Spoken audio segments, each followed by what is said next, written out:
Olá, tá começando o 127º episódio do A Fonte da Gigahertz, patrocinado nessa semana pelo Gentler Streak e pela Firmou Consultoria. Quem tá falando aqui é o Marcos Mendes e, claro, tem assim como toda semana o Felipe Espósito. Felipe, tudo bom? Tudo certo, Marcos. E aí, como é que vai? Tudo bem, gravando direto de Salvador, num dia infelizmente chuvoso. Poxa. Mas tá valendo, tá passeando, tá bom. Exatamente, o que importa é estar viajando, né? Exato, agora eu quero saber se você tá acostumado já com esse seu monitor novo ou se ainda o efeito novidade segue. O efeito novidade segue um pouquinho, né? Porque, poxa, é uma coisa que eu queria faz muito tempo, então toda vez que eu olho pra ele, eu falo, nossa, como esse monitor é bom, né? Como ele tem uma resolução perfeita. Então, eu continuo encantado, principalmente quando eu vou editar algum vídeo, eu vejo que faz bastante diferença ter um monitor 5K com o High DPI, né, com a mesma densidade de pixels que a tela do MacBook tem. Então, para questões de meu faniquito, está sendo ótimo. Você rendeu mais que quando eu quero muito uma coisa nova, assim, de trabalho, etc. Quando eu compro, eu rendo como se não houvesse amanhã. Foi assim pra você também? Foi. Eu tenho sentido a mesma coisa aqui, né? De novo, quando eu vou editar, principalmente, eu pelo menos sinto que faz muita diferença. Então, ainda tem aquele fator. Toda vez que eu entro no meu escritório, eu olho pra ele e falo, nossa, que bonito, né? Que lindo. E falando em editar, agora tá explicado, né? Que tem vlog novo no ar. Pois é, até me empolguei, né? Vlog da viagem do ano passado, a correria da vida não deixou eu terminar os episódios, mas lancei um vídeo novo pra quem quiser. Tá lá no YouTube, mostrando mais um pouquinho de como que foi explorar Portugal.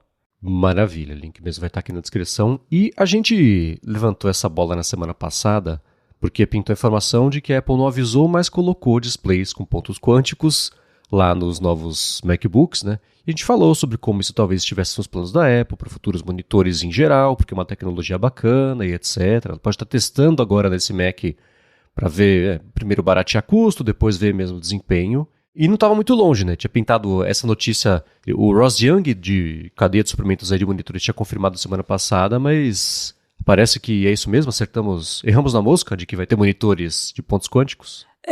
Provavelmente, né, é uma tendência mesmo, porque quando a Apple traz uma nova tecnologia de tela para um produto, ela costuma vir para os outros, mesmo que muito tempo depois. A gente viu isso com o OLED, né? O OLED, o primeiríssimo produto da Apple com OLED foi o Apple Watch lá em 2015, e aí ela foi lentamente trazendo isso, né? O iPhone ganhou OLED, antes era só o iPhone 10, né? O iPhone Pro, depois toda a linha ganhou OLED.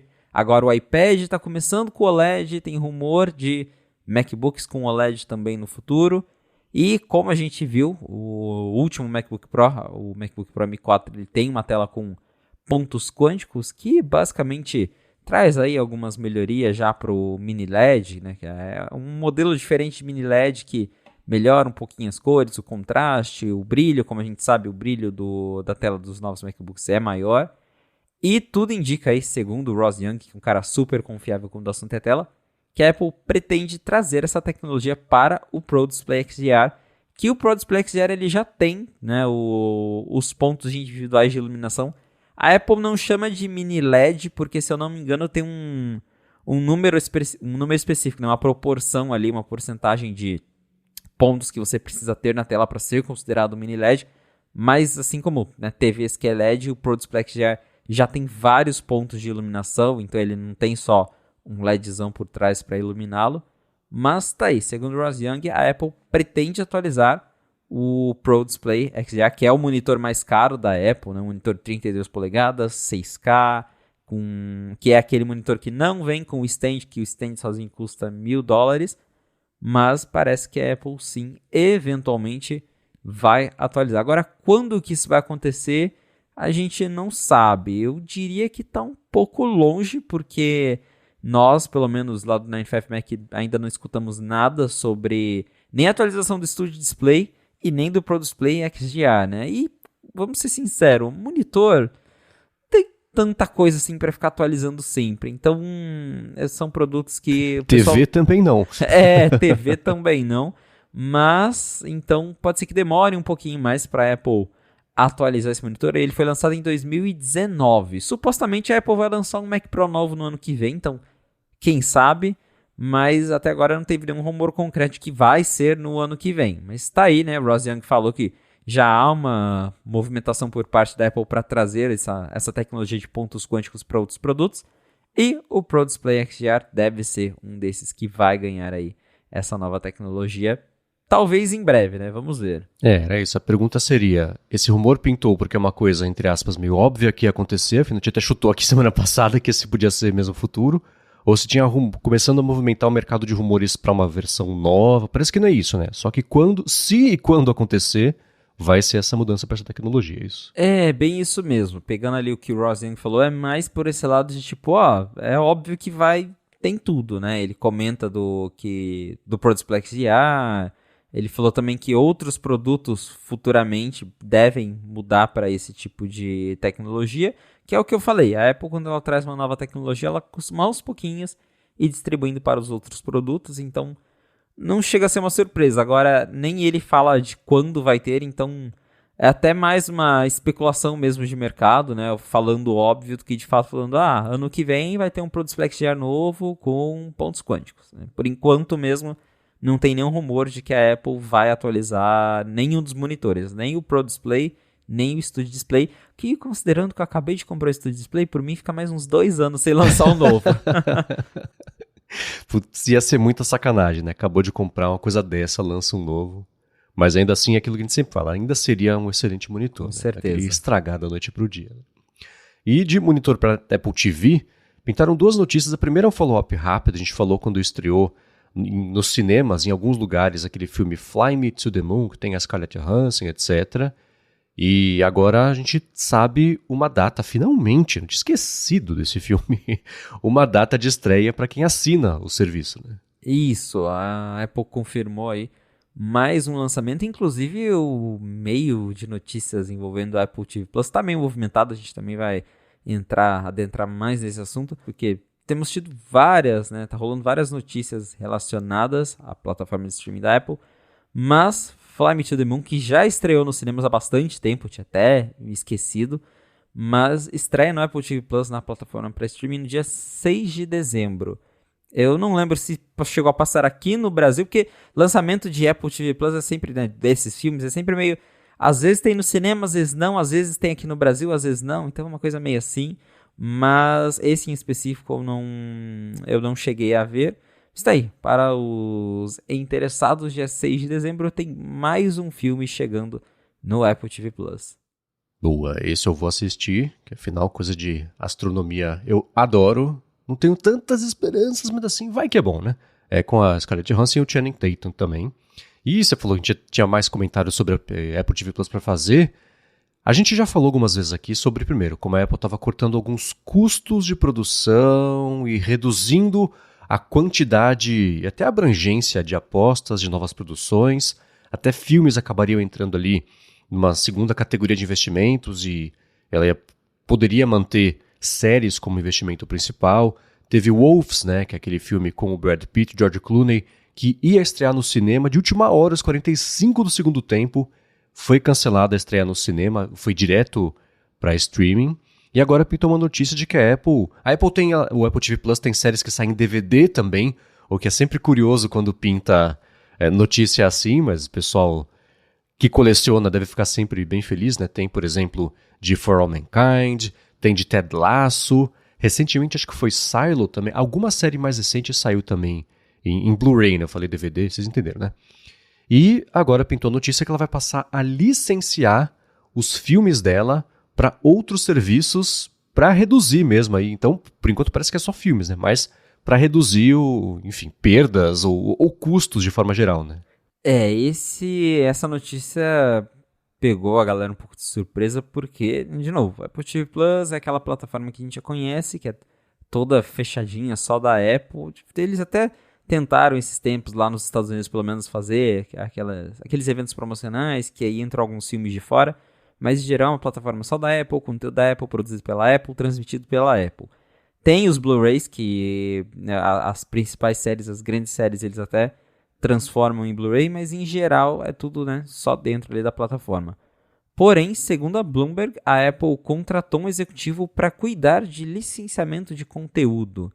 Então a Apple estaria se preparando para distribuir, né, os filmes e séries do TV Plus para outras plataformas, Mas, segundo a reportagem, não é para outras plataformas de streaming por assinatura, né? Não é porque vai ter filme, série, Ted Lasso na Netflix, por exemplo. Não é isso. Tu dá a entender pela reportagem que a Apple está buscando trabalhar, sei lá, por exemplo, com um canal de TV, então licenciar os filmes para passar na TV, para passar em plataforma de aluguel de filme também, né? Para você conseguir comprar, de repente, os filmes por alguma outra plataforma.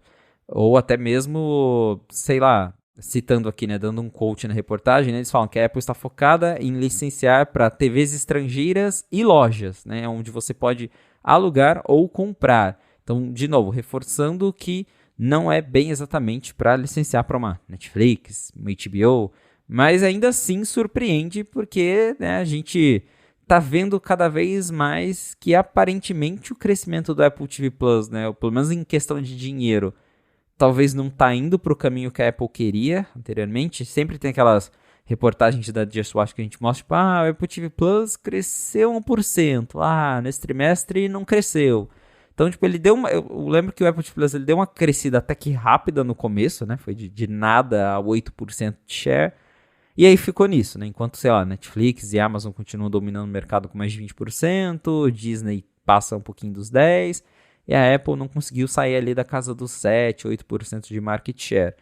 Então, parece que depois, né, desde 2009 aí rodando a Apple TV Plus, parece que a Apple talvez não esteja tão contente assim, porque a gente já tinha notícias, como já até comentamos, de que eles vinham cortando o orçamento de algumas produções, que eles vinham filtrando mais, né, procurando produções que realmente vão trazer um retorno, e agora essa questão do licenciamento até para tentar balancear um pouco mais as contas, porque a gente sabe, né, a assinatura da Apple TV Plus, ela aumentou desde quando foi lançada, mas na época era R$ 4,99 lá fora, aqui custava R$10 a assinatura da Apple TV Plus, então era mais a Apple queimando dinheiro para, né, atrair a galera, até porque o dinheiro da Apple a gente sabe, vem mais de iPhone do que de serviços por enquanto, mas, né, não dá também para ficar jogando dinheiro fora à toa. E tudo indica que a torneira do Apple TV Plus fechou e a coisa tá apertando por lá. Pois é, e é curioso porque eu vejo muitas matérias elogiando, acho que saiu até nessa última semana mesmo no 95Mac, uma matéria falando sobre como o line-up de conteúdos, acho, de séries talvez, do Apple TV Plus nunca esteve tão forte, mas ainda assim a impressão que eu tenho é que não sai não é da bolha de quem usa a Apple, mas que não faz que nem um Ted Lasso, por exemplo, um próprio Severance, né? Silo mais ou menos, acho que não vi ninguém falando, nossa, assinei só por causa disso, né? Quando a gente vê as outras séries, acaba acontecendo um pouco mais isso. Eu não sei, é difícil furar essa bolha de ser da Apple TV Plus só pra assinar pode ser um preconceito meu, né? Mas inventou a história pra assinar o serviço pra poder ficar com a grana da mensalidade ali. Eu não vejo essas séries virarem, sei lá, aquela a obrigação cultural de assistir, como acontece com séries de serviços que não são proprietários de uma empresa de tecnologia, não sei, de uma Netflix, por exemplo, de um HBO Max, né, que são naturalmente TV. Ou eu que tenho um pouco de preconceito com essas duas coisas. Assim, você até falou, né, sobre a bolha, e eu tava lendo uma reportagem que é do mês passado, mas eu só descobri essa reportagem agora, da Fast Company, que é Why is Apple so bad at marketing its TV shows? Por que a Apple é tão ruim em divulgar os shows da Apple TV Plus? E é bem interessante, porque a matéria já começa citando um caso curioso da série Loot, né? Acho que é Fortuna, a tradução do título em português, com a Maya Rudolph. E eles falam que teve um clipe dessa série que ficou viral nas redes sociais, porque a personagem participa do Hot Ones, né? Que é um canal do YouTube lá, que o pessoal come coisa apimentada, tem entrevista. Só que é a personagem participando. Só que viralizou na internet com as pessoas falando, nossa, quando que a Maya Rudolph foi no Hot Ones? Não achei esse episódio. Só que foi tudo montado pra série. E nem com essa viralização, né? Nem essa viralização foi suficiente pro pessoal se tocar. Nossa, ela tem uma série no Apple TV Plus. Então, realmente parece que, sei lá, as coisas da Apple não furam muita bolha. Eu não sei se realmente falta marketing, porque eu lembro que aqui no Brasil, até, né, bem no comecinho, a Apple fez umas parcerias com a Globo, que daí você assinava o Globoplay, tinha Apple TV Plus, e aí até passavam propagandas de algumas das séries, né? The Morning Show mesmo, eu lembro que eles entrevistaram as atrizes no Fantástico, mas faz tempo que eu não vejo nenhuma ação da Apple TV Plus em TV aberta, por exemplo, enquanto, né, Netflix, a gente vê que sempre anuncia, investe bastante em propaganda. A Apple até, né, de vez em quando traz alguns atores para esses eventos, né, focados em filmes e séries que tem aqui no Brasil, mas ainda assim, comparado a Netflix ou outras plataformas, acho que tem um investimento bem menor em divulgação, né? Acho que a Apple, não sei se ela acreditou que por a galera já usar iPhone, a coisa seria mais orgânica, mas a realidade é que o pessoal parece não se importar muito assim. Então, quem sabe realmente, né, como diz essa reportagem da Fast Company, tem algum problema aí na estratégia de marketing deles. E eu não vejo movimentações de bastidores quer dizer, eu lembro que faz alguns meses saiu gente de parcerias e conteúdos e coisa assim da Apple TV Plus, mas não vejo uma movimentação para reestruturar, né? Parece que, sei lá, não sei se eles estão felizes com como está ou se a missão é essa mesmo e é manter ali aquecido só o pessoal que assina, mas é curioso ver como tem essa diferença mesmo. Fechando essa sequência de notícias sobre coisas que são ou que passam em displays, deixei bem abrangente aqui para agrupar tudo junto. Saiu um comercial que eu achei bem divertido, promovendo o A18 Pro, tanto do iPhone, bom, especialmente do iPhone, né? É ali um comercial que brinca com aquelas cenas clássicas de filme de foguete, e vai lá, cada uma das áreas da NASA, da central de controle ali, falando se tá ou não operacional para poder fazer lançamento, etc. Eu vi, é divertidíssimo o vídeo. Aí eu fiquei pensando, será que as pessoas sabem do que a Apple tá falando? Quando ela coloca o A18 Pro como a estrela do comercial? Eu me pergunto a mesma coisa com esses comerciais que só destacam o chip, porque assim, nós entendemos a mensagem, né? Mas sei lá, minha tia assistindo, será que ela vai entender? Tipo, né? E eles vão brincando com várias coisas, né? A CPU, a GPU e não sei o que, né? Jogos, fala de jogo. Mas é uma coisa tão... Parece uma propaganda tão nichada, né? Então eu não sei se as pessoas captam a mensagem, se o consumidor no máximo fala, nossa, que comercial bacana, né? Vou comprar.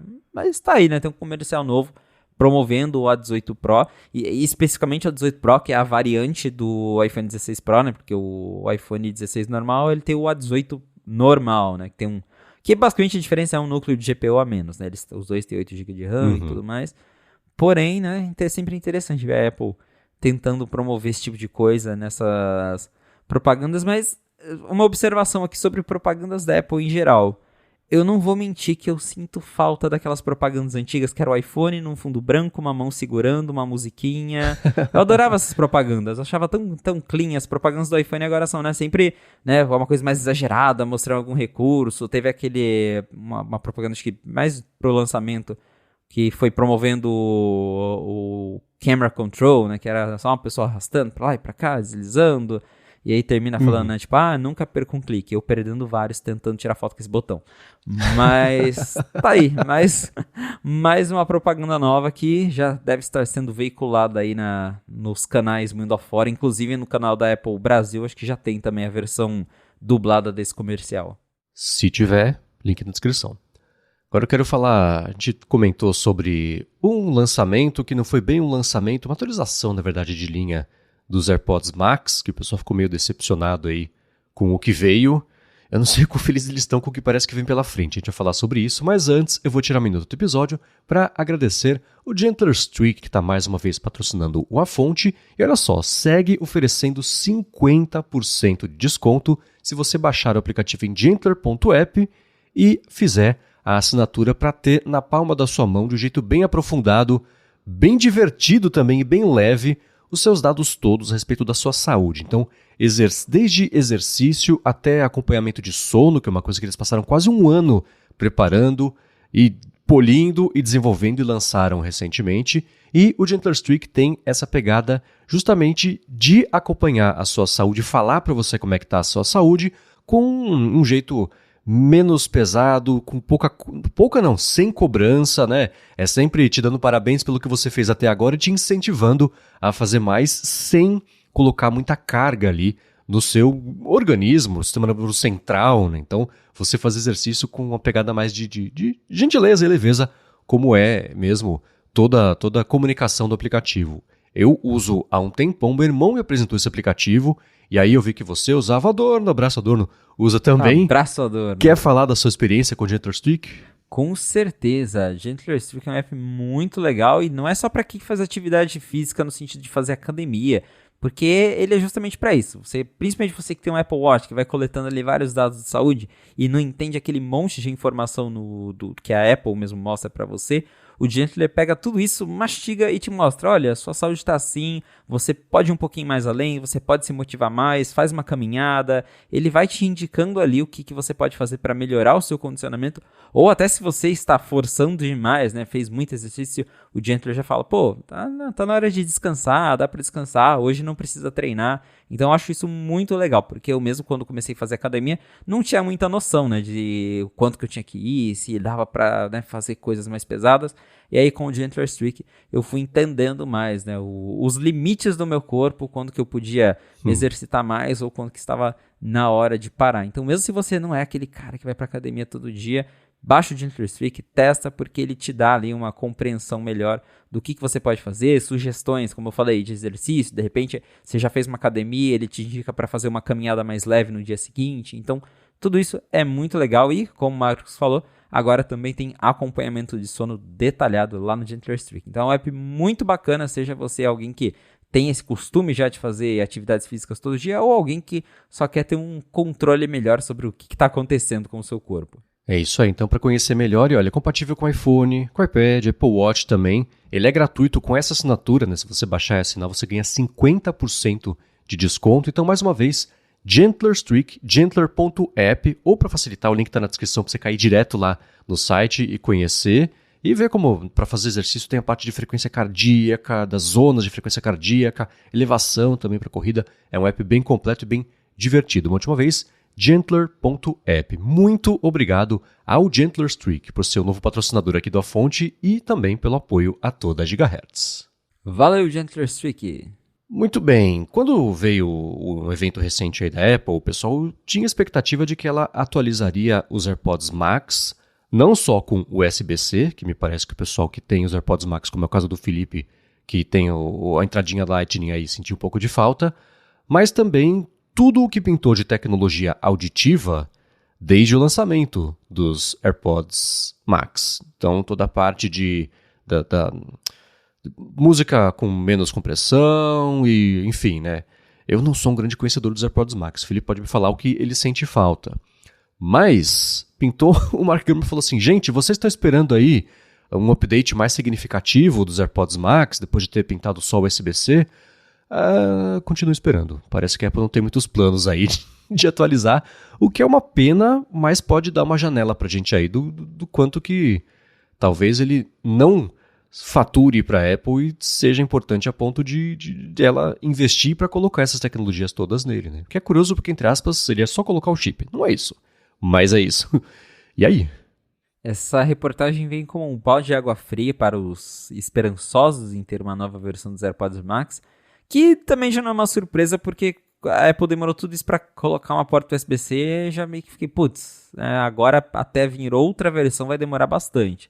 Então, só confirma que realmente o pessoal que esperava aí uma versão talvez redesenhada ou com mais recursos, vai continuar esperando, né? Eu mesmo sinto falta do USB-C, mas não é só isso.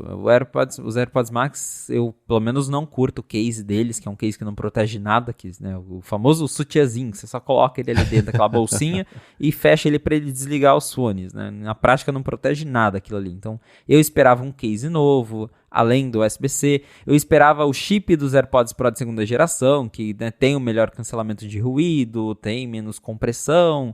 Então, até, né, a questão de menos latência para você usar ali com o Vision Pro, com o Mac. Então, tem outras coisas que a gente esperava, né? Tecnologias mais modernas e não. A Apple colocou USB-C e, tirando isso, são os mesmos fones que já existiam antes. Exatamente o mesmo fone com os mesmos speakers. Os AirPods Max, em qualidade de áudio, eles são bons. Eu gosto do áudio deles, eu gosto do conforto deles. Mas tem muita coisa que podia melhorar. De novo, chip mais novo, cancelamento de ruído, que eu tenho os AirPods Pro 2 e tenho os AirPods Max. Eu sinto que o cancelamento de ruído dos AirPods Pro 2 é bem melhor, né? E os AirPods Max custam mais. Não deveria ser assim, ele deveria ser algo mais parecido. Mas, de novo, não ganhou chip novo, não ganhou um case novo, tem o mesmo design de antes. A Apple trocou as cores ali. E pelo que o Mark Gurman disse, na Apple não tem planos de atualizar os AirPods Max tão cedo, porque eles estão meio que num limbo. Não é um produto que não vende nada para a Apple falar, vamos cancelar, não tem retorno. Mas também não é um sucesso de vendas para a Apple se preocupar com ele. Então é uma coisa meio termo. Eu até vi alguém comentando no Threads, o próprio Mark Gurman fala isso, né? Que é interessante porque, mesmo que ele não seja um produto de sucesso, a Apple meio que criou um branding legal com os AirPods Max. Porque por mais que a grande parte das pessoas não tenha, você vê bastante, sei lá, famoso usando, jogador, igual, né, Fone Beats antigamente, né? Tinha sempre, jogador usando Fone Beats. E agora, AirPods Max meio que virou isso. Eu sempre vejo influenciador usando, as blogueiras usando. Então, por mais que você não tenha, acho que as pessoas batem o olho e falam, é aquele fone caro da Apple, né? Aquele fone de 8 mil reais, aquele fone de $500. Então, acho que tá servindo a esse propósito. E a Apple falou, quer saber? Deixa vendendo do jeito que tá, pra quem quer comprar.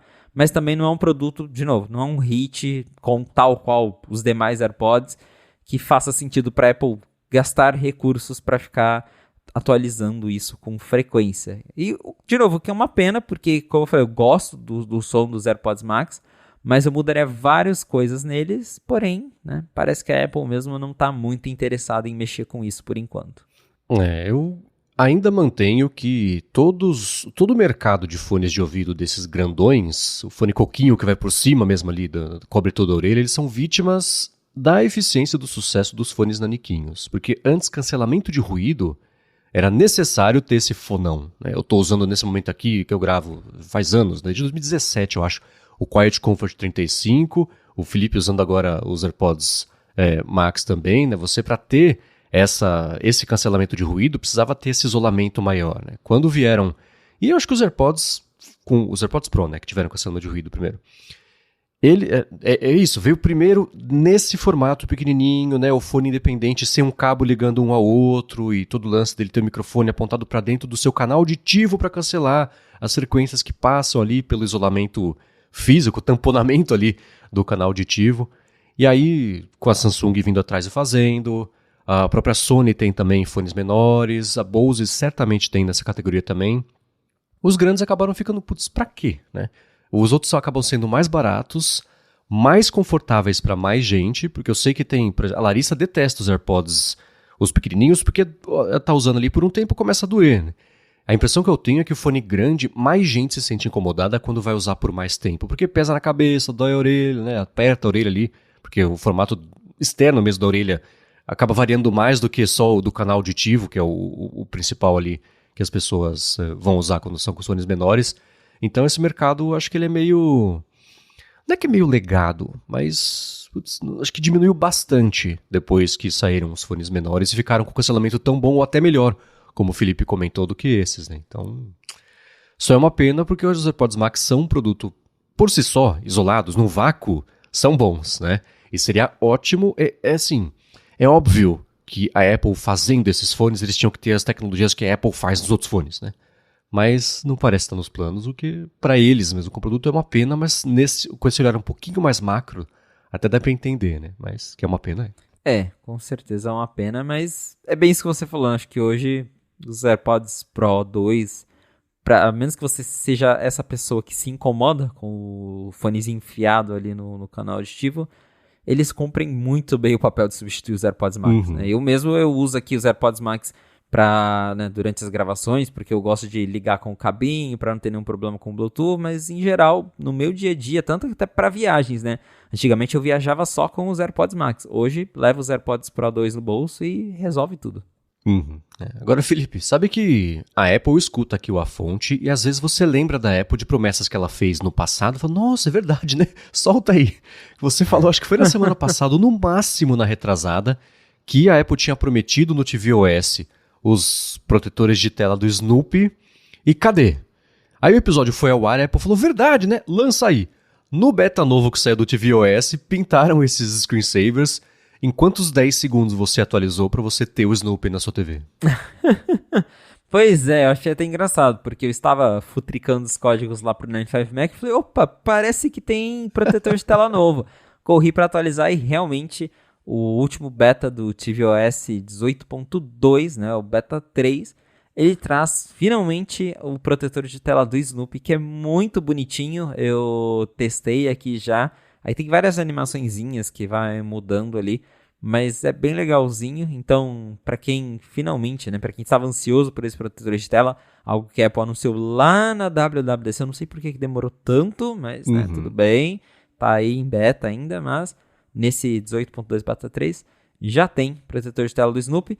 E ainda falta um que é o protetor de tela de outras coisas do Apple TV Plus, né, que a Apple disse que ia lançar, que daí eu também não sei se vai ser como do Snoopy, que ganhou um específico Snoopy, porque eu lembro que ela mostrou outros, né? Acho que teve um de Foundation que eles mostraram também na WWDC. Aí eu não sei se vai ser tipo um protetor chamado Apple TV Plus ou se cada um vai ter o seu e aí você vai trocando. Mas ela mostrou sim que, né, falou que teriam outros, né, com cenas ali inspirados em filmes e séries do TV Plus. Mas o do Snoopy já tá aí, no beta, e lembrando que o 18.2, segundo o Mark Gurman, deve sair no comecinho de dezembro, né? Então a gente já tá perto, possivelmente até na semana que vem já. Essa semana não deve ter nada porque é Thanksgiving e aí o pessoal lá tira a semana toda de folga, né? Mas semana que vem provavelmente a gente já pode esperar aí, pelo menos uma versão RC do 18.2. E aí no caso do Apple TV, da Apple TV, né, com o tvOS, vem aí o protetor de tela novo, vem suporte a projetores com um aspect ratio diferente também, que eu escrevi isso anteriormente. E no iOS a gente já sabe, né, é a atualização que traz aí mais coisas de Apple Intelligence. Mas tá chegando, para quem não quer instalar beta, aguenta aí mais uns dias que as atualizações estão chegando. Eu só consigo imaginar que foi alguma coisa de licenciamento. E a Apple tem parceria com os detentores de direitos do Shorts lá, que tem coisa do Snoopy no Apple TV Plus, né, como conteúdo mesmo, mostrador de Apple Watch, coisa assim, mas esse chegar assim, perdido no terceiro beta. E eu também acho que é licenciamento esses de programas do Apple TV Plus terem cenas bonitas que enchem os olhos ali como wallpaper, né, como screensaver. Eu sabia que acaba confundindo os dois em algum momento.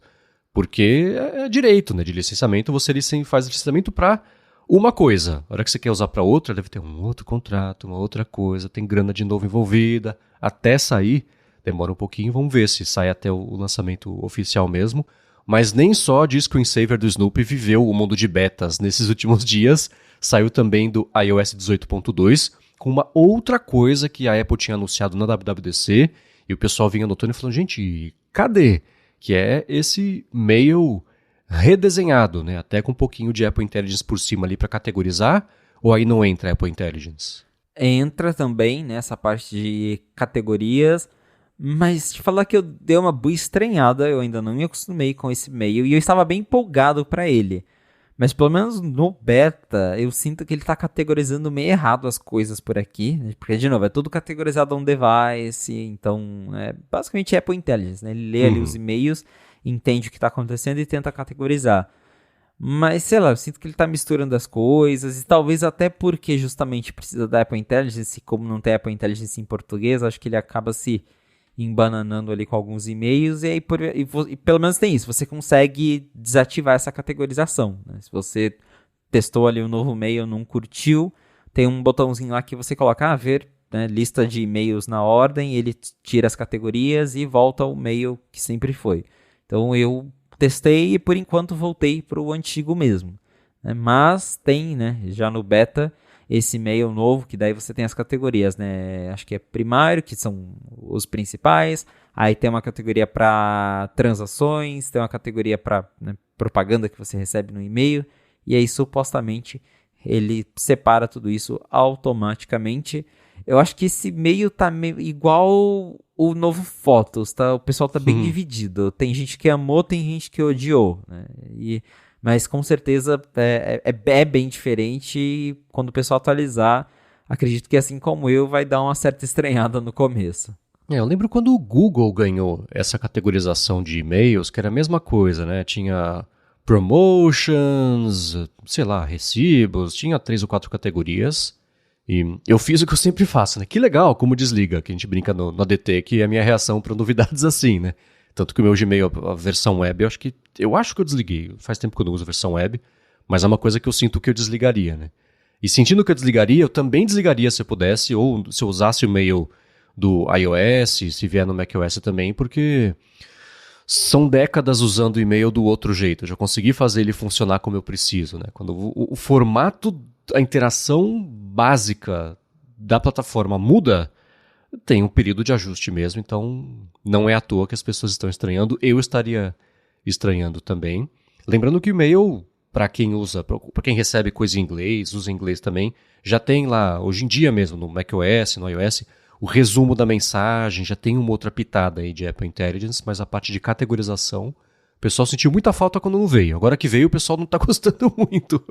Mas é um período de ajuste aí, até isso virar, enfim, né, ficar do jeito certinho mesmo. O beta serve para isso também, né? Você tira bugs de um lado e pega feedback do pessoal para melhorar do outro também. Agora a gente vai falar já sobre a Siri, que deve receber um update interessante e importante aí, mas uma outra coisa que pintou para a gente encerrar a parte específica do iOS e o que vem por aí, foi o Mark Gurman comentando. Quando eu passei o olho na notícia, eu vi que a Apple traria uma quantidade maior do que o normal de novidades para o iOS 19. Eu falei, que legal, né? Pô, nesse ano o pessoal achou que estava meio fraco, etc. Vai vir um monte no ano que vem, né? Aparentemente não é isso. Aparentemente o que vai acontecer é que a Apple está adiando uma quantidade maior de recursos do que o normal para um primeiro release, e ele falou que é só no 19.4 que deve chegar essa maioria aí que a Apple está planejando? Exatamente, e até já falei isso uma vez na fonte. Me parece que vira uma tendência na Apple adiar coisas ou anunciar coisas que vão chegar só daqui 3, 6 meses ou quase um ano depois, que já faz um tempo que a gente tem visto isso rolando no iOS e ficou bem evidente no iOS 18. A Apple mostrou um monte de coisa legal na WWDC, né? Image Playground, Genmoji, todas as coisas do Apple Intelligence.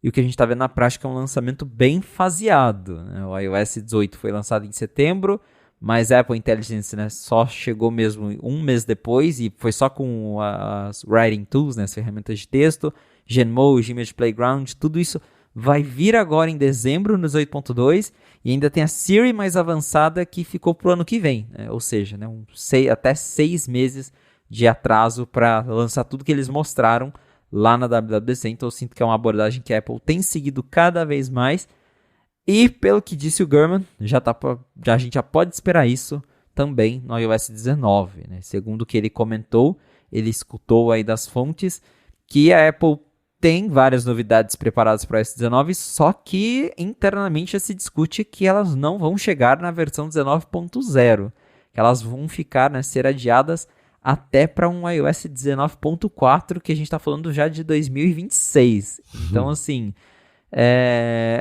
por um lado, a gente compreende, até né, natural, que nem tudo fica pronto a tempo, tem coisa que não dá para ficar pronto, aí tem que ficar para depois mesmo. Todo mundo sempre foi assim, a Apple sempre foi lançando versões, cada versãozinha trazia algo novo.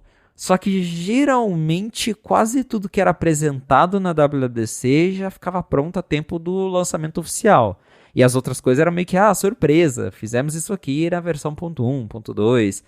Agora a coisa, como eu falei, já tá mudando um pouco, né? Eles anunciam um monte de coisa, até, né, divulgam um iPhone novo com essas coisas, e aí depois lança a atualização meses depois.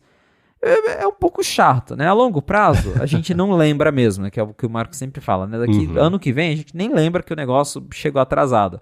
Mas, né, pra quem gosta, pra quem acompanha, pra quem é ansioso pela atualização, é um pouco chato e já dá pra esperar algo assim.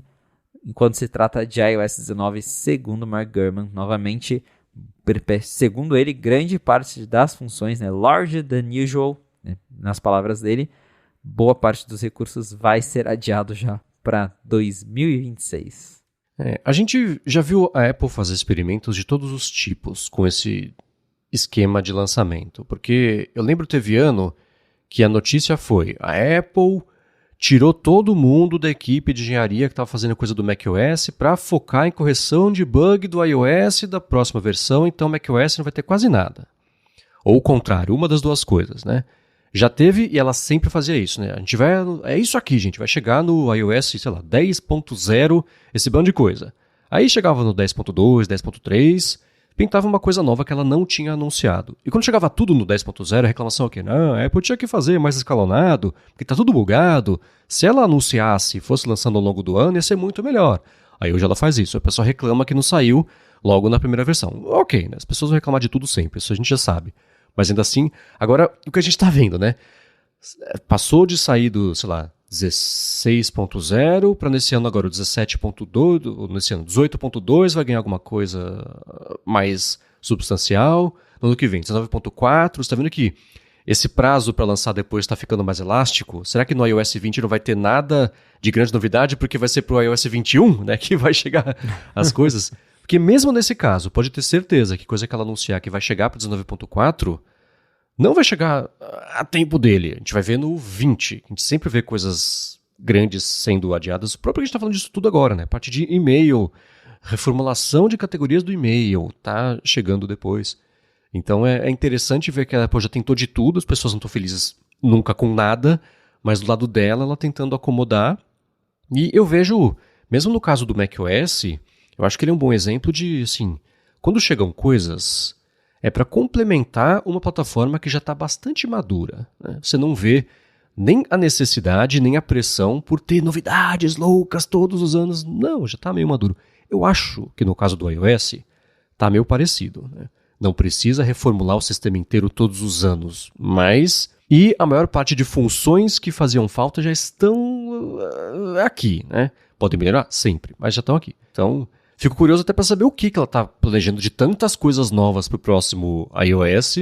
Pode ser acumulado do que não foi a Apple Intelligence, que foi o grande foco desse ano? Pode ser, mas vamos ver o que vai ser, né? Uma dessas coisas parece que é a Siri, né? Pintou a notícia de que, ou foi o Graham da Bloomberg que falou que a Apple está preparando para o iOS 19 e para o macOS 16 um Siri GPT de fato, um LLM, que vai se chamar Siri, mas que é uma reformulação completa dessa interface de compreensão de linguagem natural com ganchos no sistema para, olha só, entender o que você quer e fazer, né?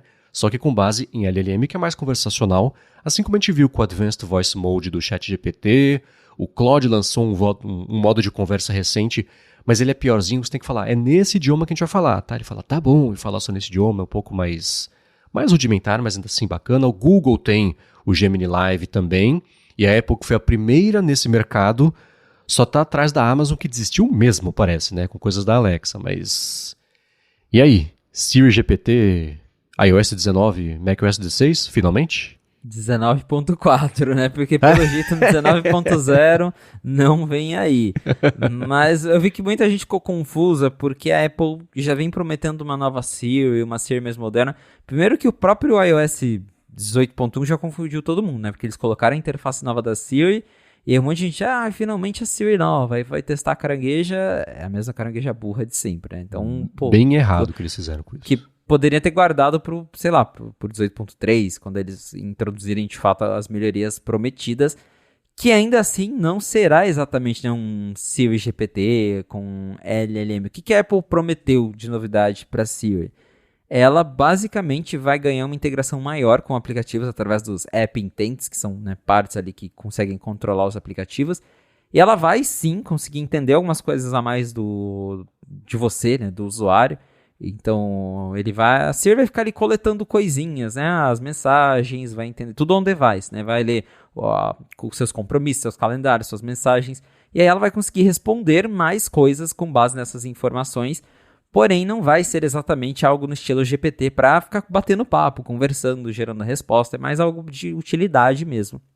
Então, tudo isso supostamente deve vir aí entre iOS 18.3 e 18.4 no ano que vem, né? A Apple falou que essa Siri mais avançada com App Intents, né, com essa habilidade de entender o que o usuário diz, chegaria no ano que vem. Eu até chuto que também vai ser algo faseado, tipo 18.3, a Siri vai começar a entender o contexto, aí 18.4, integração com os aplicativos. Acho bem capaz de ser algo assim, Mas, né, essa Siri avançada mesmo é isso. É mais uma integração com as coisas que você faz, em a Siri entendendo melhor o contexto do seu dia a dia, do que de fato algo estilo GPT que você fica interagindo ali para responder questões matemáticas e coisas assim, que até a própria Apple integrou, né, no 18.2 o ChatGPT na Siri e você consegue usar o GPT para isso.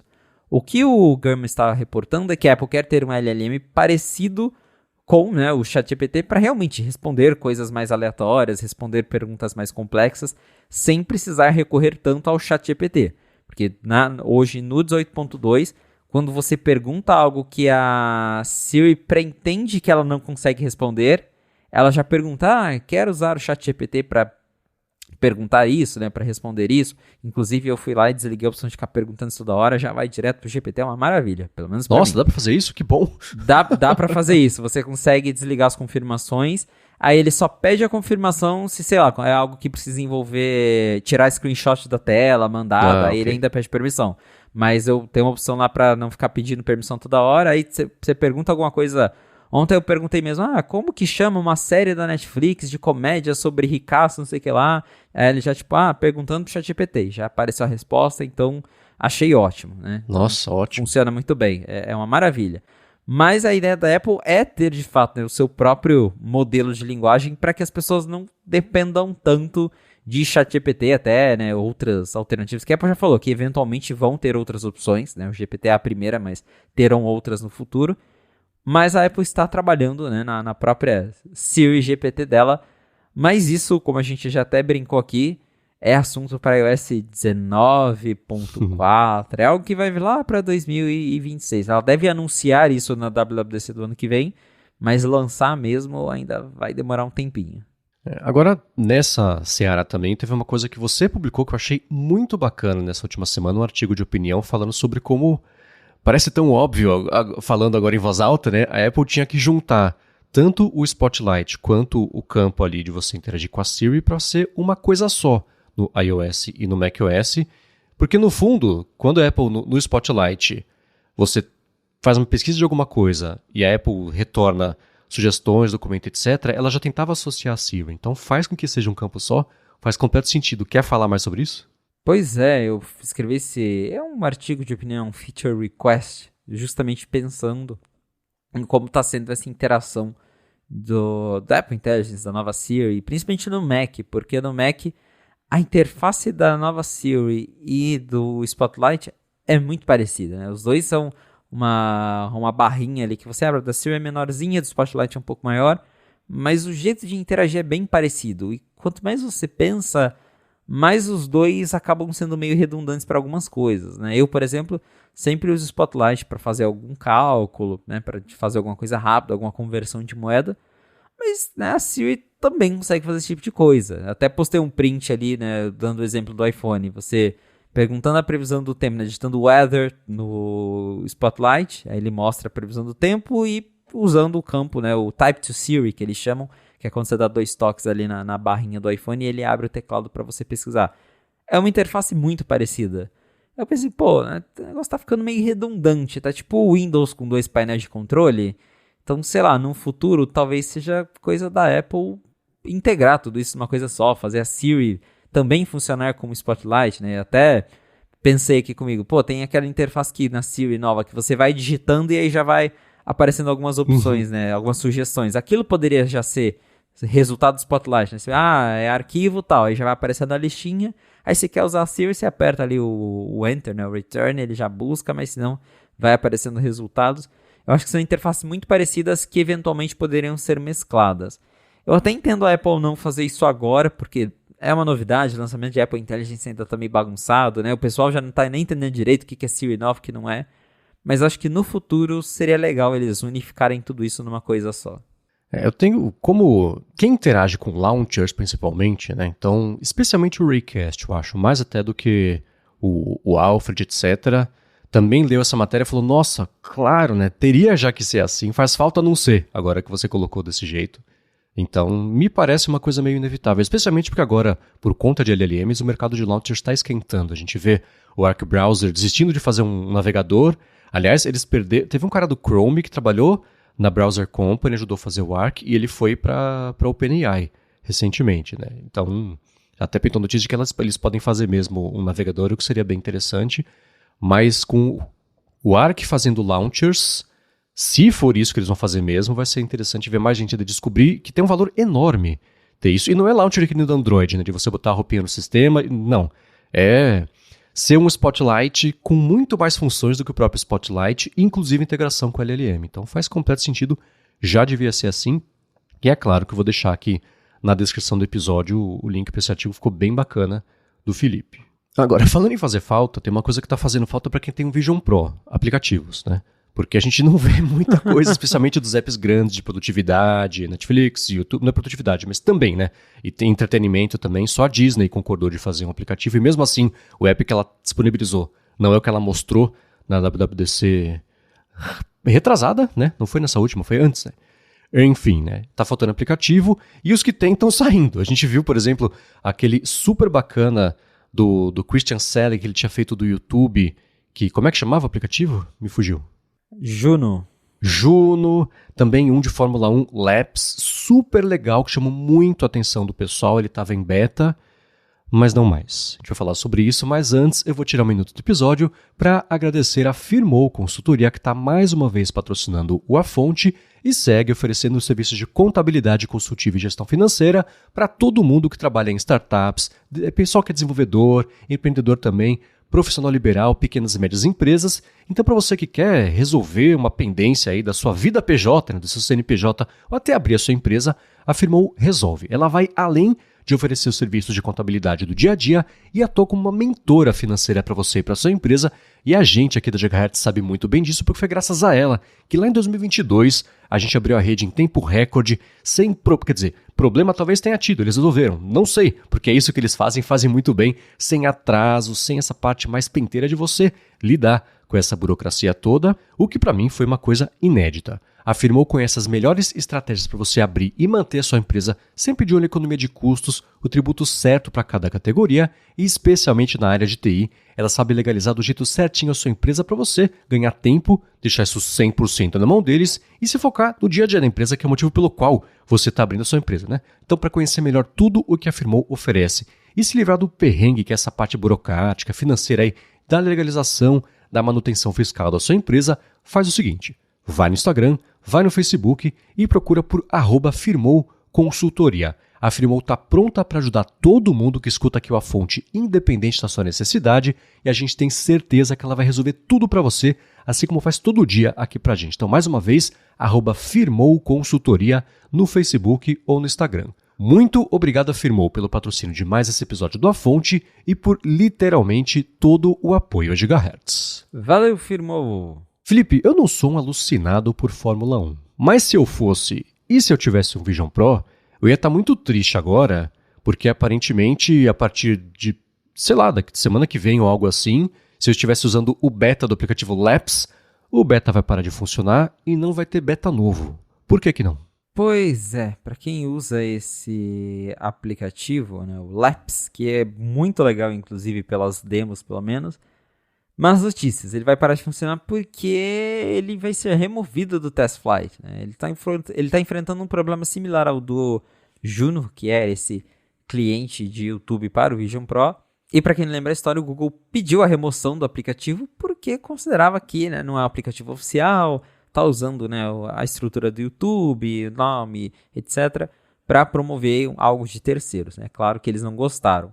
E agora está rolando algo similar com o Laps. Não é a Apple que está pedindo a remoção do Laps, mas sim é o grupo, né, o Formula One Group. Foi lá, falou com o desenvolvedor: olha, você não pode fazer aplicativo de Fórmula 1 sem nossa autorização, né? E o desenvolvedor tentou explicar, tipo, pô, a gente tá só usando um WebView, você ainda tem que fazer o login lá, né, na plataforma da Fórmula 1, a assinatura oficial, é só um intermediário, mas eles, pelo menos por enquanto, não quiseram saber, né? Então, eles determinaram a remoção do aplicativo, né? Ele está sendo removido do Test Flight, e aí, quando a build expirar, né, a build atual expirar, que isso está para acontecer no dia 8 de fevereiro, todo mundo vai perder acesso a esse aplicativo Laps, que para quem não conhece, você consegue no Vision Pro assistir a Fórmula 1 ao vivo, Aí você tem um painel do lado com o ranking, você consegue colocar múltiplas telas flutuando, e ainda tem uma visualização 3D da pista, com os carrinhos ali, com base na posição deles. Então, pra quem curte, é algo que parece muito legal, e mesmo eu que não sou muito fã de Fórmula 1, tenho vontade de ver esse aplicativo, que ele parece bem bacana, acho que mostra, né, um dos usos, dos potenciais usos do Vision Pro. Eu lembro que quando o Vision Pro foi anunciado, criaram esse conceito já, né, de aplicativo de Fórmula 1, e até os desenvolvedores falam, eles criaram esse aplicativo pensando, né, com base nesse conceito. Eles até contrataram o artista, né, de VFX que fez esse conceito, que ficou bem popular, para trabalhar com eles ali, né, fazer um modelo 3D mesmo. E o pessoal, né, que curte Fórmula 1 estava adorando o aplicativo, mas por conta desse impasse com o grupo da Fórmula 1, né, não vai ter jeito. A menos que eles consigam um acordo, o aplicativo já foi removido do test flight e deve ficar assim até eles tentarem resolver alguma coisa. Segundo os desenvolvedores, eles vão tentar convencer ali o grupo de conseguir uma licença, né, fazer algum tipo de licenciamento, que eu acho bem difícil, né? É um grupo muito grande, então não sei o quão eles são flexíveis com isso. E aí a alternativa, segundo eles, é se a Fórmula 1 não quiser, eles vão tentar licenciar o aplicativo para alguma outra corrida, para algum outro grupo, né, de corrida esportiva, para não jogar fora o projeto que, né, convenhamos, é um projeto bem legal. Mas, de novo, dá para entender porque realmente, querendo ou não, eles estão usando um conteúdo que envolve licenciamento, um conteúdo que não é deles. Então é uma situação chata para todo mundo, né? Para o desenvolvedor, que meio que acaba perdendo, né, o trabalho dele. E principalmente para o usuário de Vision Pro, que aplicativo já não tem muito, né? E aí quando tentam fazer, vão lá e falam, escuta, você não pode fazer isso aqui não, tá? Mas né? E reforçando, tanto a Fórmula 1 não tem aplicativo oficial de Vision Pro, e YouTube, que também barrou lá o Juno, não tem aplicativo de Vision Pro. O YouTube até falou, a gente pretende lançar um aplicativo algum dia, mas né, já se passou um bom tempo, né? Vai dar agora em janeiro um ano, em fevereiro na verdade, é um ano desde que o Vision Pro foi lançado nas lojas, e nada até agora. Então, para quem tem Vision Pro, a situação tá meio feia. Dá pra entender assim, né? Tanto o Juno quanto esse Labs com Z, tá? Existe aquela analogia que fazem de construir em terreno alugado. Foi o que eles fizeram. Eles estão usando um serviço de terceiro para construir toda a base do aplicativo. O próprio Christian Selig, ele ficou famoso com um app excelente de Reddit, que era o Apollo. Um dia o Reddit falou, acabou o app de terceiros, acabou, né? Aí ele fez o quê? Ele fez o Juno, ele fez o Apollo do YouTube. O YouTube falou, não, né? E por mais que ele esteja usando APIs e acesso a dados disponibilizados publicamente, quando você passa a cobrar em troca do acesso a isso, eu não sei se o Juno ele era pago, mas devia ter algum tipo de monetização de assinatura. Então, né? Aí fica complicado. E a diferença é a seguinte, né? Você pega, por exemplo, o YouTube. Por que o YouTube não tem lá o aplicativo para o Vision Pro? Porque você assinar o YouTube no Vision Pro, 1/3 da assinatura vai para a Apple. Para o YouTube isso é muito. O YouTube faturou 31,7 bilhões de dólares no ano passado. Não foi tudo no iOS, não foi tudo de assinatura, óbvio, mas é uma escala gigantesca. Para o desenvolvedor, 30% de zero, tanto faz. Se ele conseguir fazer alguma coisa, ótimo, ele pagar 30%, tudo bem, estava faturando nada antes, né? Se estourar e fizer sucesso, o aplicativo, mesmo sendo pequeno para o tamanho do YouTube, vai render uma boa grana, né? Então tem essa diferença, que o YouTube quer fazer o app deles, é óbvio que eles vão fazer. A Netflix é óbvio que vai fazer também, né? Mas quando conseguir, não ter que pagar 30%. Por isso que eu escrevi o quê? Mais de um ano da greve dos apps para o Vision Pro. É disso que eu estava falando. Então isso está acontecendo. Do outro lado, você tem o quê? A Fórmula 1 com uma excelente oportunidade de, sabe, cara, compre esse aplicativo. É um aplicativo que ele apareceu porque alguém fez um conceito, todo mundo achou que era um app de verdade, não era, e o conceito é tão bacana que alguém falou, tá, vou fazer então. E fez. E para quem usou o beta e estava falando assim, todo mundo que usou, que são as 3 pessoas que tem o Vision Pro, adoraram, né? A gente falou, mesmo que a gente não assistisse a Fórmula 1, a gente ia curtir ver desse jeito, né? Então, isso vai ser peanuts pro pessoal da Fórmula 1, para ter um aplicativo que já está estruturado, que já tem uma base, já está funcionando, e é legal, do que o quê? A Fórmula 1 fazer do zero? O que você for fazer, vai ter que fazer um aplicativo exatamente igual. Então, compra esse que está feito, pega um goodwill de todo o mercado aí, e você já faz o melhor da situação, né? Não vai custar nada para eles comprarem esse app, E a não ser que o pessoal que está desenvolvendo não queira vender. Essa é uma outra conversa, porque se eles estão pensando em colocar outras fórmulas, não sei como é que chama, outros tipos de corrida automotiva, eles querem virar o canal de fazer isso, mas não estão sujeitos a cada um desses grupos falar não e pronto. Então acho que a melhor solução de todos aqui seria eles venderem para organização Fórmula 1, sei lá como é que chama, para poder fazer, porque a ideia e a aplicação disso não só é muito bem feita, é perfeita, né? Então não tem porquê esse aplicativo não existir. É uma pena que esteja acontecendo, mas só mostra como interesse por desenvolver e até demanda por ter isso, aplicativos assim no Vision Pro, existe. É uma demanda pequena e a briga política de bastidores do porquê que não tem esses aplicativos é uma outra questão. Mas tirando esse meio de campo, né, do lado você tem quem queira consumir, do outro lado você tem quem queira fazer. Vamos lá, né? Só que pena que isso está acontecendo, mas para quem não sabe, não viu até agora esse aplicativo, vai ter o link na descrição aqui. Acho que é uma das melhores aplicações de todos os lados, de por que o Vision Pro pode dar certo para esse tipo de produto, de nicho, de uso. Não é para usar o dia inteiro o capacete na cabeça trabalhando, vai ter gente que vai querer fazer isso, mas esses consumos pontuais, aí sim, uma coisa que só dá para fazer porque esse produto é desse jeito, ao contrário do resto, que é só uma versão adaptada para ele. Aí não funciona mesmo. Exatamente. Agora, Felipe, você publicou nessa última semana lá no 95Mac uma matéria que falou que mais de 200 empresas estão dando suporte já a Passkeys nos próprios sites. E eu não sei você, mas eu tenho um pouco de insegurança de migrar para Passkeys. Passkeys, aliás, eu vou deixar você explicar que você vai se embananar menos que eu. Mas, primeiro, você está migrando? E se estiver migrando ou não, quer explicar para o pessoal o que é? Para a galera entender do que a gente está falando? Eu tenho migrado aos poucos para Passkeys e tenho achado bastante conveniente. Acho bem prático. E para quem não conhece Passkeys, não sabe do que a gente está falando, Passkeys aqui é meio que chave-senha, né, numa tradução mais literal. É uma tecnologia que foi introduzida já acho que tem uns 2 anos e ela foi implementada pela aliança FIDO, né? E é uma aliança que tem aí Apple, Google, Microsoft, todo mundo construindo junto essa tecnologia e basicamente visa substituir as senhas tradicionais, que você vai lá, digita uma senha, né, inventa os caracteres, por biometria, né, por uma chave encriptografada com biometria.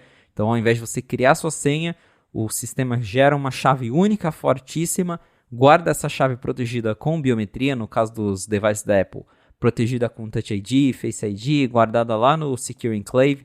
Não é uma senha que você consegue visualizar, justamente porque ela não tem, né, não é uma senha só de caracteres, uma senha alfanumérica. Então ela é bem mais segura. E aí, a gente já tem o suporte a Passkeys desde o iOS 16. A Apple colocou no Safari. Aí no iOS 17 ela expandiu para apps de terceiros e desde então a gente tem vários apps que vêm aderindo às Passkeys, né, essas chaves senhas. E segundo uma reportagem que a gente publicou lá na 95Mac com base em dados do OnePassword, que o OnePassword mandou para a gente, já tem mais de 200 empresas, 200 grandes companhias que já adotaram Passkeys nos seus aplicativos, sites. Então a lista inclui Adobe, Amazon, a própria Apple já aderiu às Passkeys, Best Buy, Bolt. Para quem não conhece, Bolt é um aplicativo de transporte concorrente do Uber que é bem popular fora do Brasil. Cash. Então tem vários apps, vários sites, várias empresas que já aderiram às Passkeys. E aí, basicamente, você, nesses sites WordPress também já tem, você consegue fazer a migração da sua senha tradicional para as Passkeys, para você não ter que mais lembrar, não precisa lembrar a senha. Parece com um gerenciador de senha, né? Você falando assim, porque essencialmente você vai estar guardando ali sua chave e vai autenticar com, né, Face ID, Touch ID, ao invés de ter que ficar digitando a senha toda vez. Mas como eu falei, ao invés de uma senha que pode ser 1, 2, 3, 4, é uma chave muito mais complexa, criptografada, que fica guardada e só é desbloqueada através da biometria. Eu tenho aderido já aos serviços que funcionam, eu uso Passkeys no WordPress, uso Passkeys com a minha conta da Adobe, com o Google, e eu sinto que facilita muito, até porque na questão de autenticação de 2 fatores, quando você usa Passkeys, como é algo mais protegido, né, como precisa ali, ele realmente está usando a biometria, você acaba dispensando a verificação de 2 fatores, porque as Passkeys elas ficam on device, né, ela até No caso da Apple, sincroniza pelo iCloud, mas não é algo que sai facilmente do seu device. Então, é uma camada a mais de segurança. E aí você acaba dispensando, né, a autenticação de 2 fatores. Então, por exemplo, quando eu fui configurar o meu iPhone novo, foi muito mais rápido de entrar nas coisas com Passkeys, porque ele só pedia ali a minha verificação, né, com Face ID, Touch ID, e eu conseguia já autenticar o serviço, tem que ficar recebendo SMS, que inclusive SMS a gente sabe que nem, é uma coisa que nem é tão segura, né, que é fácil de você conseguir burlar, existem vários meios para fazer isso. Então, já tem esse serviço há muito tempo. Segundo o 1Password, mais de 200 empresas, né, grandes empresas, já aderiram às Passkeys, então mostra que é uma adoção até rápida, né, que o pessoal pelo menos as empresas estão se mostrando dispostas a oferecerem essas opções para os usuários. E aí eles passaram alguns outros dados interessantes também. Segundo eles, aí é específico do 1Password, mais de 4 milhões de Passkeys já foram salvos no 1Password, e em média eles têm registrado uma autenticação de 2,1 milhões, né, 2,1 milhão de autenticações de Passkeys por mês. E aí eles também falam que 1 a cada 3,4 usuários do 1Password tem pelo menos uma Passkey salva ali, né, na conta deles. Então, quantos são de propósito?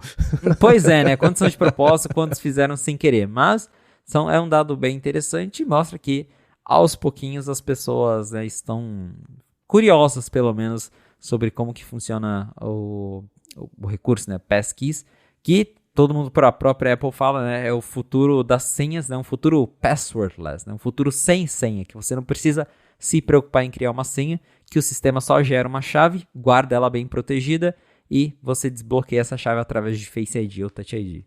É curioso porque, por exemplo, eu com base em nada tenho um medo de... Porque o WordPress vai fazer a autenticação por meio do seu iPhone, né? Isso só funciona porque tem toda essa FIDO Alliance arrumando todas as pontas do mercado inteiro para fazer isso dar certo, né? Mas eu penso, cara, eu vou dar o OK aqui, você vai cadastrar assim aqui, vai sumir, como é que eu vou fazer login? Você já, por estar no Night 5 Mac e ter contato com estudos de um lado e leitores do outro, já ouviu alguma história de terror com Passkeys? Ou ainda não? É só uma insegurança porque é uma novidade e senhas são importantes. A ideia de você abstrair a senha com Face ID para coisas que não são ligadas ao sistema só soa estranha. Olha, eu ainda não escutei nenhuma história de Passkeys sumindo ou o login não funcionando. Por enquanto, o que eu vejo é que, pelo menos para essas contas migradas, você consegue ter o fallback. Então, não funcionou o Passkeys, você ainda consegue usar uma autenticação antiga, né? Acaba sendo meio opcional. Mas eu não escutei nenhuma história de terror. O que pode acontecer assim, de mais chato, mas também resolvível, é que, como eu falei, as Passkeys elas ficam guardadas on device. Por exemplo, no caso da Apple, quando você loga num device novo, ele baixa, né? Ele baixa as Passkeys que ficam criptografadas, descriptografam elas ali no aparelho, e aí você consegue usá-las, né, tendo o seu ID Apple logado no aparelho. Mas vamos supor que eu tenho só um iPhone, as minhas Passkeys estão no meu iPhone, e aí eu preciso logar num site, num PC Windows. Né? Aí a solução é, você consegue pedir para o site gerar um QR Code, aí com a câmera do iPhone você aponta o iPhone para esse QR Code no computador, e o iPhone dá o OK através do iPhone para o site, que é você mesmo que você está tentando acessar, que daí, né, é um processinho um pouquinho mais chatinho, mas ainda assim resolvível. Agora, pelo menos por enquanto, eu não vi nenhuma história de Passkeys sumindo. Maravilha. E pessoal que está escutando, digam pra gente as impressões de vocês sobre Passkeys. Eu tô inseguro com base em nada, mas estão usando, estão curtindo. É sempre bom a gente saber, então gigahertz.fm/feedback.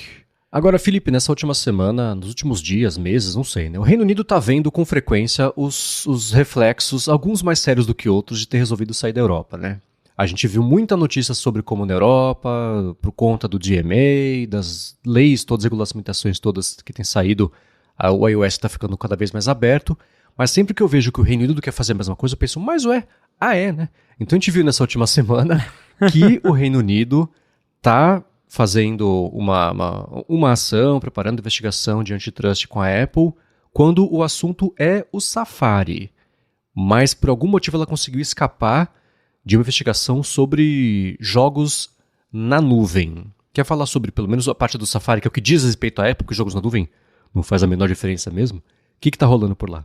Pois lá no Reino Unido, primeiro tem essa questão que você pontuou, eu também me confundo muito, porque a gente tem pessoas do Reino Unido na equipe do 95 Mac, e às vezes fala, pô, né, aqui, não consigo testar o sideload, daí eu fico tipo, mas aí na Europa, daí eu lembro que não é a União Europeia, né, então eles saíram da União Europeia, Exato. né, por consequência o DMA, né, não vale lá no Reino Unido, e aí agora eles estão tentando passar, né, o CMA, que é basicamente o DMA em versão inglês britânico, e agora com esse CMA, a Apple deve provavelmente sofrer as mesmas imposições que ela já sofre lá na União Europeia, que tem relação, por exemplo, com a questão dos navegadores padrão, que lá no Reino Unido a Apple até tem que deixar bem claro para o usuário que ele pode escolher, oferecer alternativas já logo quando o usuário está configurando o celular pela primeira vez.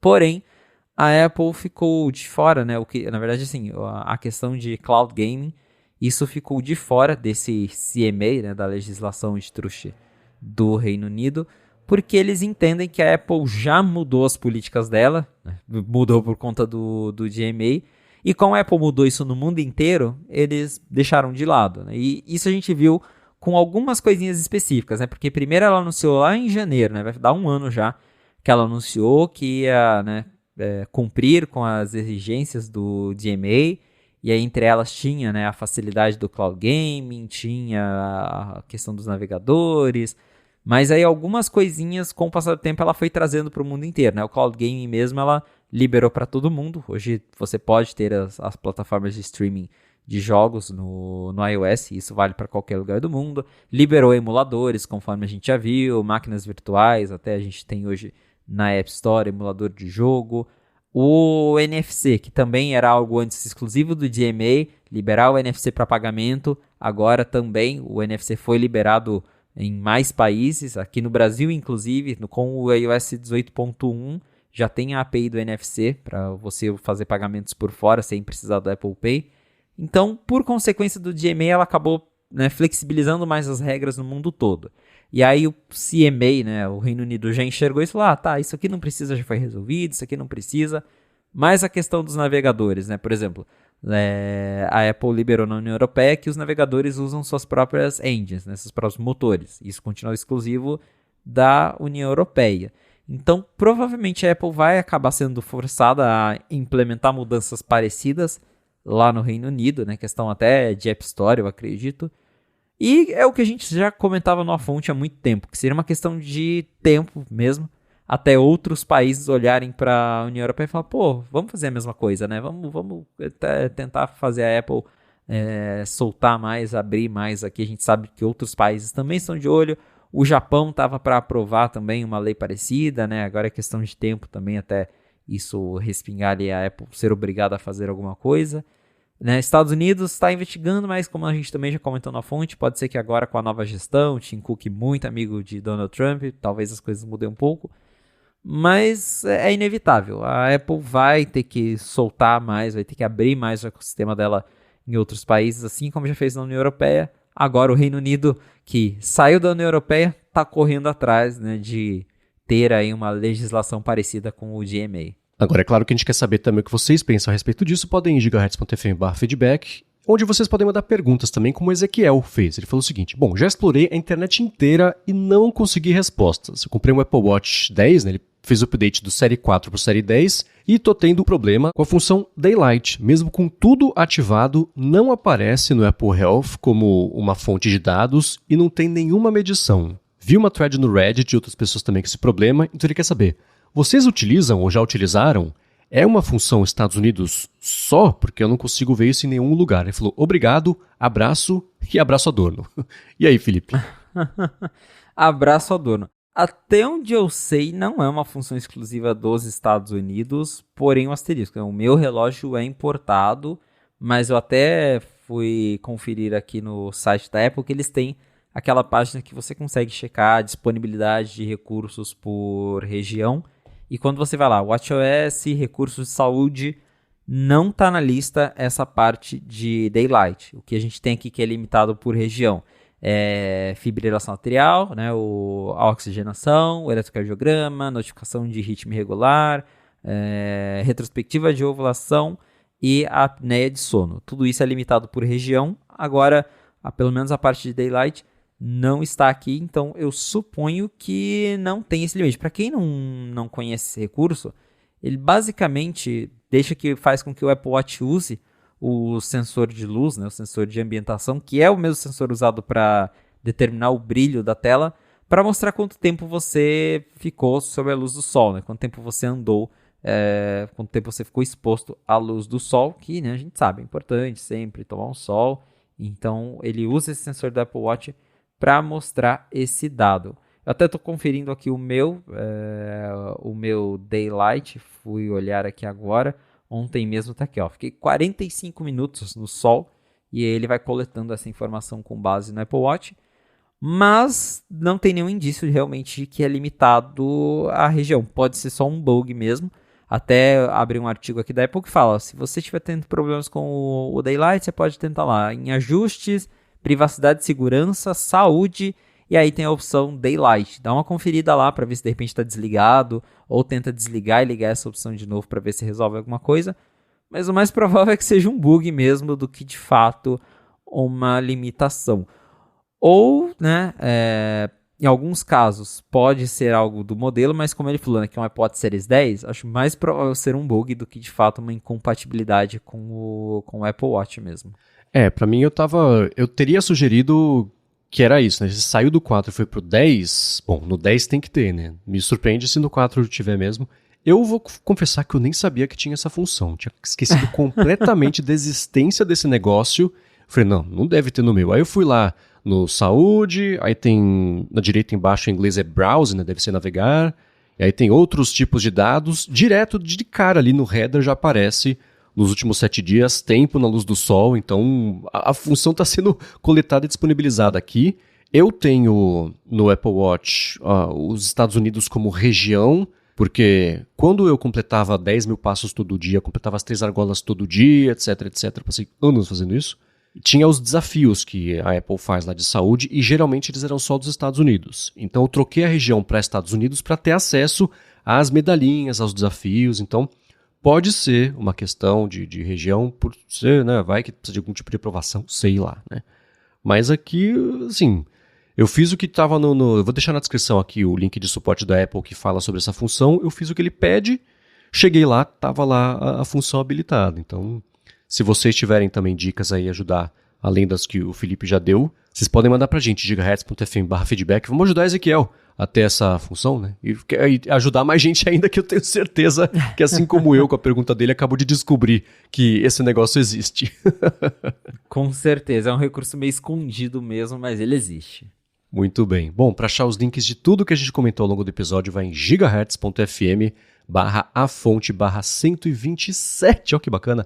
Ou dá mais piada nas notas aqui do episódio. Eu quero agradecer ao Gentler Streak e a Firmou Consultoria pelo patrocínio do episódio de hoje, a vocês que deixam reviews, avaliações e que recomendam uma fonte para mais gente ainda poder descobrir o podcast e passar toda segunda-feira a se informar sobre o que está rolando em Cupertino, graças ao Felipe. Obrigado você, Felipe, por vir aqui toda segunda-feira ajudar a gente a fazer sentido do que está pintando lá pro Cupertino. Valeu, Marcos, e obrigado à audiência por ter ficado com a gente até o final de mais um episódio do A Fonte. Se você quiser me encontrar nas redes sociais pra gente bater um papo, é só me procurar no @felipe.exposto lá no Instagram e no Threads. Boa, para falar comigo, MVC Mendes nessas redes, eu apresento por aqui o Área de Trabalho e Área de Transferência, apresento para a Alura o IA Sob Controle e escrevo todo sábado para o Mac Magazine. Fim de semana passado, como eu tinha comentado por aqui, sobre como agora com mais 4 anos de Trump significam mais 4 anos de Tim Cook. O link, aliás, foi curioso, porque a gente publicou essa matéria no sábado. No mesmo dia saiu no Times uma matéria falando sobre isso, o Wall Street Journal saiu também falando sobre isso. Hoje pintou na 95Mac também. Os links vão estar todos aqui na descrição para quem gosta de se informar, né? Obrigado mais uma vez pela audiência de vocês e a gente volta na segunda que vem.